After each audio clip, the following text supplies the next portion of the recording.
Hi guys, আমি আবার চলে এসেছি আজকের আরেকটি টপিক নিয়ে, সেটি হচ্ছে ডাইভার্সিফিকেশন।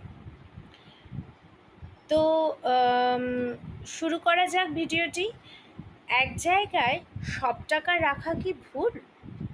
অনেকেই সব টাকা এক জায়গায় ইনভেস্ট করে, যেমন শুধু এফডি বা শুধু গোল্ড, সব টাকা রেখে দেয়।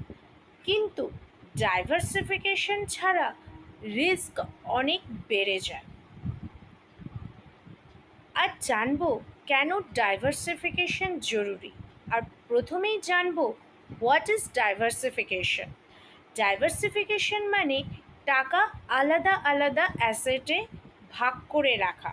যেমন কিছু টাকা এফডি, পিপিএফ রাখলেন, কিছু মিউচুয়াল ফান্ড বা স্টকে, কিছু গোল্ড বা রিয়েল এস্টেটে রাখতে পারেন।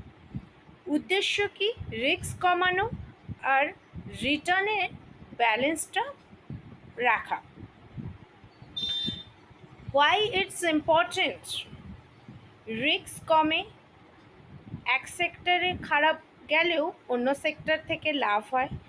স্টেবল রিটার্ন, বাজার ওঠানামা করলেও ওভারঅল পোর্টফোলিও স্থির থাকে। Flexibility, short term plus long term দুই ধরনের গোল পূরণ হয়।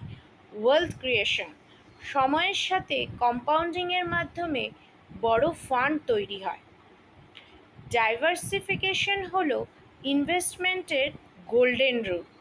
এক জায়গায় সব টাকা রাখবেন না, ব্যালেন্সড পোর্টফোলিও তৈরি করুন। শেষে বলবো, আপনি কি ডাইভার্সিফাইড পোর্টফোলিও বানিয়েছেন? কমেন্টে জানাবেন।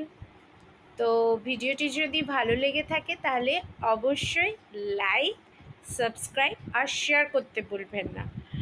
আর যদি আরও ডেপথ বা ডিটেলসে যদি জানতে চান, তাহলে আমাদের আরেকটি চ্যানেল আছে, সহজ বিনিয়োগ উইথ অমিত কাউরি।